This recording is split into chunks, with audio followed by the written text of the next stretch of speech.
कार्यालयों में लगाई जाने वाली जन सुनवाई शिकायत लेकर आए शिकायतकर्ता की समस्याओं के निराकरण के लिए लगाई जाती है।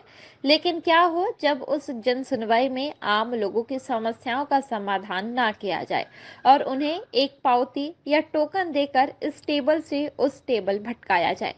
इससे उनकी समस्या का समाधान तो नहीं बल्कि उनके सामने परेशानी खड़ी हो जाती है।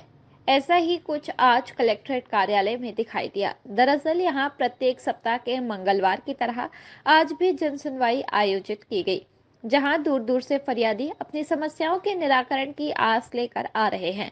वहीं एक महिला तकरीबन 2 माह से सिर्फ इस टेबल से उस टेबल के चक्कर ही लगा रही है। उसके यहाँ वहाँ चक्कर लगाने का कारण यह है कि उसके पति की तबीयत खराब है और वह अपने पति के इलाज करवाने के लिए कलेक्ट्रेट कार्यालय आई हुई है। महिला की माने तो 2 माह से वह कार्यालय के चक्कर लगा रही है, लेकिन आज तक उसकी समस्या का निराकरण नहीं किया गया है। उसका कहना है कि कभी यहाँ अधिकारी ही नहीं होते हैं तो कभी पावती या टोकन देकर इधर से उधर भटकाया जाता है।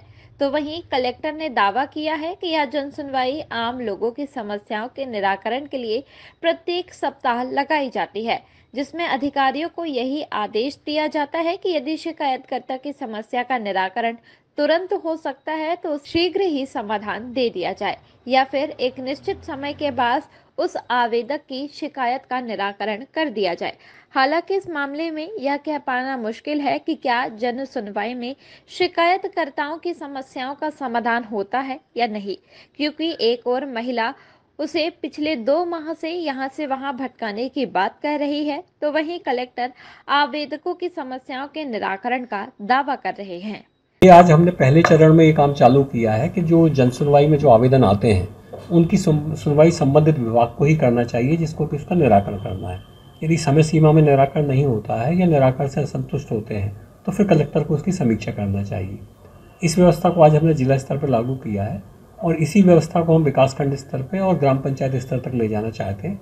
ग्राम पंचायत में हम पंचायत के सचिव को और पटवारी जी को, इन दोनों को साथ में बिठाना चाहते हैं और पंचायत विलेज लेवल की जो दूसरी फंक्शनरी उसको भी मंगलवार को ये लोग साथ में बैठे, वहीं पर आवेदन दें, कोशिश करें कि उनका निराकरण वहीं हो जाए ताकि लोगों को जो है आवेदकों को कलेक्टर कार्यालय तक आने की आवश्यकता ना पड़े। देखिए, हमने तो ये कहा है कि आप शिकायत का परीक्षण कर लें। यदि शिकायत का निराकरण उसी दिन हो सकता हो तो उसी दिन कर लें। यदि शिकायत का निराकरण नहीं हो सकता हो, ऐसा लगता है कि शिकायत गलत है या उसका कार्रवाई नहीं हो सकती, तो आवेदक को उसी दिन लिख के सूचना दे दें कि इस पर कार्रवाई नहीं हो सकती। और यदि किसी मैटर में आपको लगता है कि 7 दिन में, 15 दिन में, 1 महीने में निराकरण हो सकता है तो टाइमलाइन से आवेदक को अवगत करा दें। सर, पहले की अपेक्षा तो अच्छी नहीं लगी है। इस टेबल से उस टेबल पे जा रहे हैं, सब ये रसीद दे रहे, वो रसीद दे रहे, टाइम दे रहे हैं। ये तो हर महीने हम लोग आते हैं, हर हफ्ते आते हैं, एक कागज मिलता है और घर चले जाते हैं। टेबल तक तो पहुंच गई, वहां से एक स्लिप भी मिल गई है। सर, स्लिप तो हम लोग हर हफ्ते घर लेके जाते हैं, उस स्लिप का क्या करें, निराकरण तो मिले। सर, समस्या ये है कि हमारे पति को 2 साल से वो बेड रेस्ट में चल फिर नहीं पाते हैं, तो मुझे इलाज कराना है। तो मैंने बोले मुझे पैसे नहीं चाहिए, आप सिर्फ इलाज के लिए मतलब उनको भर्ती करवा दीजिए। लेकिन वो आश्वासन दे देते हैं, लेकिन कोई निराकरण तो नहीं मिल रहा। सर, हमें तो कुछ भी नहीं लगा, क्योंकि मैं 2 घंटे से लगभग यहाँ से वहाँ इस टेबल पे उस टेबल पे पहले 23 पे गई, फिर 21 पे गई, फिर 17 पे गई। पता नहीं सर क्या हो रहा है, समझ में ही नहीं आ रहा। जबलपुर से टीम लोक मंगल।